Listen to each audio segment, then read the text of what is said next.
Hello friends, आज 3 मार्च 2021 world birth defect day है। इस ओकेजन पे मैं आपको आप सबको बताना चाहूँगी कि बर्थ डिफेक्ट जब बेबी में आते हैं तो कई प्रकार के रह सकते हैं। कुछ अच्छे रह सकते हैं जो बेबी के सर्वाइवल के लिए अच्छे रह सकते हैं। कुछ बहुत जो लीथल हो सकते हैं, जो बेबी के सर्वाइवल को प्रॉब्लम कर सकते हैं। सो आइए चलो देखते हैं कि हम अवेयरनेस कैसे करें। हमारा ये रिजोल्यूशन है कि ये बर्थ डिफेक्ट डे के दिन हम अवेयरनेस करना चाहते हैं कि ये कंजेनाइटल एनोमलीज हम कैसे प्रिवेंट करें। अगर कंजेनाइटल एनोमलीज होते हैं तो उसका प्रॉपर डायग्नोसिस, उसका मैनेजमेंट कैसे हो, ये सब होना चाहिए ताकि हर बर्थ डिफेक्ट का बेबी अच्छे से सरवाइव कर पाए और पेरेंट्स के पास भी ऐसे इन्फॉर्म चॉइसेस रहे कि वो आगे का डिसीजन बराबर ले पाए। बर्थ डिफेक्ट हम 3 तरीके से उसके बारे में अवेयरनेस कर सकते हैं। एक तो उसका प्रिवेंशन करके, ताकि बर्थ डिफेक्ट हम होने ही ना दे। दूसरा, एक तो उसका जल्दी डायग्नोसिस करे और उसके हिसाब से ट्रीटमेंट प्लानिंग करे। और थर्ड है, अगर कोई बर्थ डिफेक्ट डायग्नोस होता है और उससे बेबी का सर्वाइवल प्रोग्नोसिस अच्छा होता है तो उसका मैनेजमेंट भी करे ताकि वो उस बेबी का सर्वाइवल अच्छा हो और बेबी को हम रेस्क्यू कर सके। द फर्स्ट इम्पॉर्टेंट पार्ट है प्रिवेंशन का, प्री कंसेप्शनल काउंसलिंग। अभी भी बहुत कपल्स को पता नहीं है कि प्री कंसेप्शनल काउंसलिंग क्या होता है। प्री कंसेप्शनल काउंसलिंग ये काउंसलिंग होती है प्रेगनेंसी प्लानिंग करने के पहले, ताकि बहुत सारी चीजें जैसे मदर को डायबिटीज है या कुछ मेडिकल डिसऑर्डर है, कुछ जेनेटिक प्रॉब्लम है या कोई दवाइयाँ चालू है, वो सब हम पहले ही जांच लेते हैं और उसके हिसाब से ट्रीटमेंट चेंज करके या कुछ इवैल्यूएशन करके फिर प्रेगनेंसी कंसीव करने के लिए उनको एनकरेज करते हैं। तो प्री कंसेप्शनल काउंसलिंग में हम बीपी, शुगर, बाकी सारी जांचें, जेनेटिक हिस्ट्री, कुछ और प्रॉब्लम है तो वो करेक्ट करके उसके बाद हम प्रेगनेंसी प्लानिंग करने के लिए उनको एनकरेज कर सकते हैं। क्योंकि प्रेगनेंसी में हस्बैंड वाइफ दोनों का हेल्दी होना, उनके जेनेटिक्स कुछ ना प्रॉब्लम होना, ये सब इतना इम्पोर्टेंट होता है। या इवन प्रेगनेंसी में क्या क्या ट्रीटमेंट ली जा सकती है वो भी काउंसिल करना बहुत इम्पोर्टेंट होता है। So pregnancy takes two, so pre conceptional counselling बहुत ही ज़्यादा इम्पोर्टेंट है, जिससे हम हमारी प्रेगनेंसी को हेल्दी बनाने में उसकी सहायता होती है। जैसे कि हाई रिस्क फैक्टर्स में हम देख सकते हैं पेशेंट की पर्सनल हिस्ट्री, उसकी फैमिली हिस्ट्री, कुछ पास्ट हिस्ट्री, कुछ भी मेडिकल या सर्जिकल हिस्ट्री, जेनेटिक हिस्ट्री। अगर पेशेंट ओबेस है तो भी प्रेगनेंसी में कॉम्प्लिकेशंस ज़्यादा आ सकते हैं। कुछ ऐसी मेडिसिन जो प्रेगनेंसी को हार्म कर सकती है जिसकी वजह से बर्थ डिफेक्ट हो सकते हैं। कुछ एबनॉर्मल ब्लड टेस्ट जैसे कि थायराइड बहुत ज़्यादा बढ़ा हुआ है, शुगर बहुत ज़्यादा बढ़ी हुई है, तो ऐसे केसेस में प्रेगनेंसी में असर पड़ता है, जो कि हम अगर पहले ही पता चले तो उसको ट्रीटमेंट करके प्री कंसेप्शनली ही करेक्ट करके बाद में प्रेगनेंसी एनकरेज कर सकते हैं। बीपी को हम ठीक कर सकते हैं, डायबिटीज को ठीक कर सकते हैं, बहुत सारी इलनेसेस को ठीक कर सकते हैं। ओबेसिटी के लिए पहले से डाइट मैनेजमेंट हम उन्हें देख सकते हैं, वेट लॉस ट्रेनिंग दे सकते हैं। जेनेटल इन्फेक्शंस है तो उसे ट्रीट कर सकते हैं। कुछ जेनेटिक प्रॉब्लम है तो उसके हिसाब से काउंसलिंग कर सकते हैं। वैक्सीनेशन अगर हुआ है तो प्रेगनेंसी हमें नहीं रखना है 3 से 6 महीने के लिए। कुछ एडिक्शंस है जैसे कि स्मोकिंग, अल्कोहल इंटेक या कुछ और भी एडिक्शन है तो उसे स्टॉप करना पड़ता है। हेल्दी डाइट, हेल्दी लाइफस्टाइल अपनाना पड़ता है ताकि प्रेगनेंसी आउटकम अच्छी हो। फिर सेकंड ये है कि हम सेकंड स्टेप है कि हम डायग्नोसिस करें। जो डायग्नोसिस करने के लिए हमें अल्ट्रासाउंड करना होता है। जो फर्स्ट इम्पोर्टेंट अल्ट्रासाउंड होता है वो 12 वीक्स पे होता है, जैसे कंप्लीटेड 3 मंथ्स। इसे ही हमें down syndrome, early anomaly scan या स्क्रीनिंग स्कैन भी कहते हैं। तो इसमें हम सारे सॉफ्ट मार्कर देख के बेबी क्रोमोसोमली नॉर्मल है या एबनॉर्मल है वो स्क्रीन करते हैं। कुछ अर्ली लीथल एनोमलीज है जैसे कि बच्चे का ब्रेन ना बना हो, हाथ पैर प्रॉब्लम हो या फिर कुछ मेजर प्रॉब्लम हो तो वो हम डायग्नोज कर सकते हैं। प्रेग्नेंट लेडी को बाद में प्री एक्लैम्सिया यानी बीपी की बीमारी होने वाली है, जल्दी डिलीवरी होने वाली है या कुछ मैनेजमेंट स्टार्ट करना है, वो हम पहले से प्रेडिक्ट कर सकते हैं। सो फर्स्ट ट्राइमेस्टर स्कैन का बहुत ही इम्पोर्टेंट रोल है डायग्नोसिस के लिए। सेकंड स्टेप जो है वो एनोमली स्कैन है, जो व्यंग का स्कैन होता है, बर्थ डिफेक्ट का स्कैन, जो 5 मंथ्स पे या 19 to 20 वीक्स पे हम करते हैं। इसमें हम 3D 4D स्कैन या इको भी इसके साथ हम कर सकते हैं ताकि बेबी का पूरा ही एनाटॉमिकल सर्वे हो, जिसमें बच्चे के कुछ भी बर्थ डिफेक्ट है वो डायग्नोस हो और उसके अकॉर्डिंग डिसीजन मेकिंग करने में हमें सहायता मिलती है। 3D और 4D अल्ट्रासाउंड स्कैन है, ये पार्ट ही है अल्ट्रासाउंड का प्रेगनेंसी का।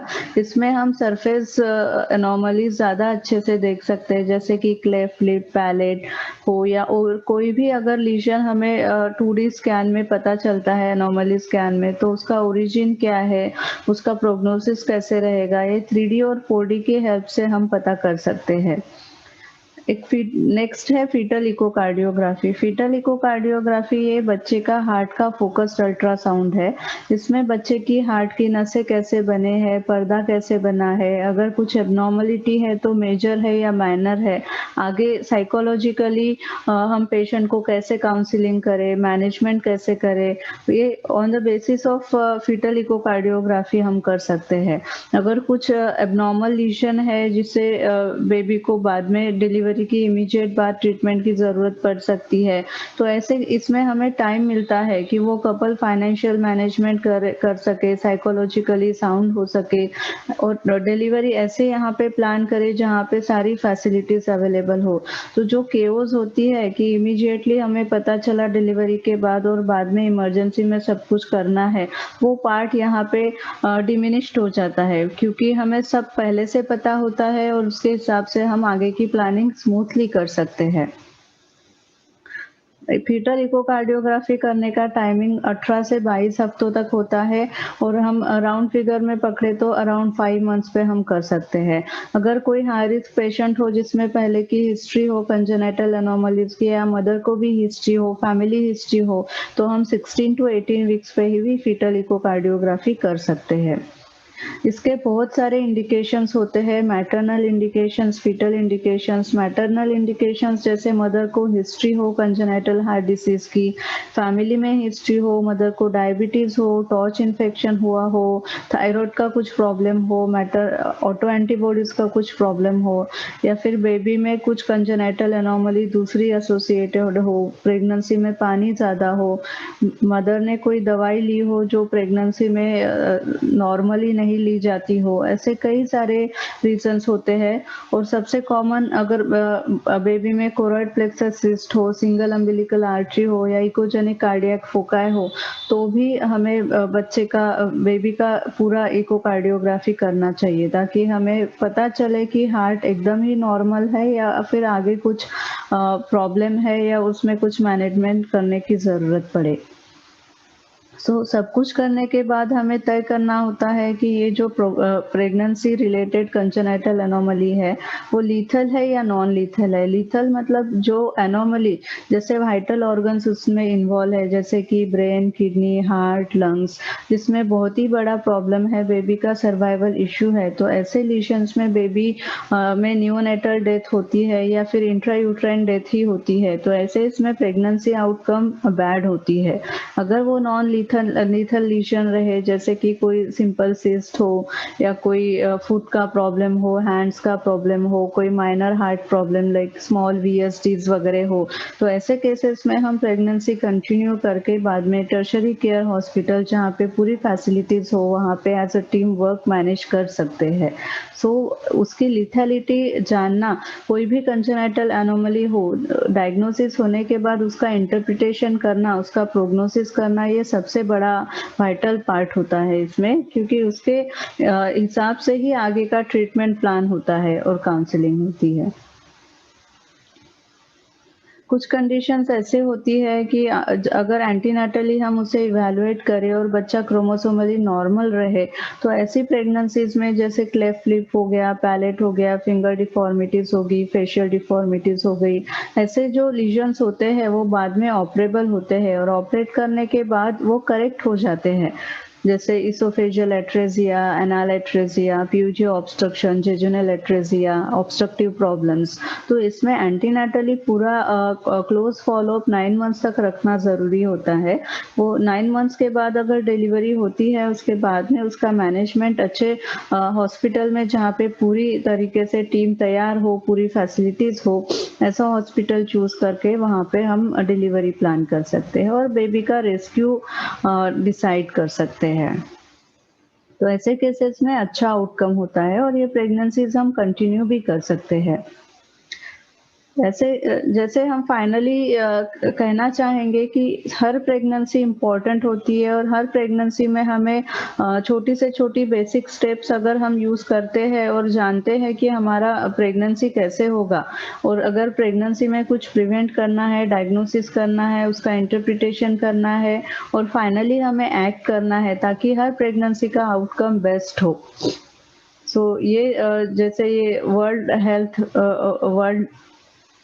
वर्ल्ड बर्थ डिफेक्ट डे पे मैं कहना चाहूँगी कि हमें ये स्टेप्स इम्प्लीमेंट करना है हमारे डे टू डे प्रैक्टिस में और अल्टीमेटली इवन मैं कपल्स प्रेगनेंसी प्लानिंग कपल्स को भी और प्रेग्नेंट मदर्स को भी ये कहना चाहूँगी कि हमारे पास अभी एडवांस टेक्नोलॉजी की वजह से हम बहुत सारी चीज़ें पहले ही डायग्नोस कर सकते हैं। जैसे अभी पहले तो सारी चीज़ें 20 वीक्स के बाद स्टार्ट होती थी डायग्नोसिस एंड ऑल, पर अभी हमारा पिरामिड जो है हेल्थ केयर का दैट इज वो इन्वर्ट हो गया है। इन्वर्ट हो गया है मतलब मैक्सिमम केयर हम 12 वीक्स से स्टार्ट कर सकते हैं, मैक्सिमम इवैल्यूएशन हम 12 वीक्स पे मतलब 3 मंथ्स पे ही स्टार्ट कर सकते हैं। कुछ प्रॉब्लम्स है तो उसे सॉर्ट आउट कर सकते हैं, कुछ मैनेजमेंट की रिक्वायरमेंट है तो हम उसे भी मैनेज कर सकते हैं। प्री प्रेगनेंसी प्लानिंग, उसका प्रेगनेंसी रहने के बाद उसका डायग्नोसिस, एनाटॉमी नॉर्मल है, कोई व्यंग नहीं है, सब कुछ ठीक है। अगर कोई व्यंग भी है तो उसका इंटरप्रिटेशन भी बहुत इंपॉर्टेंट होता है और फाइनली हमें उसके हिसाब से एक्ट करना होता है, कंटिन्यूएशन और नॉन कंटिन्यूएशन, लीथल लीजन है और नॉन लीथल लीजन है, और फिर इन्फॉर्म चॉइसेस पेशेंट को देने होते हैं प्रेग्नेंट लेडीज को ताकि वो आगे का डिसीजन अच्छे से ले सके।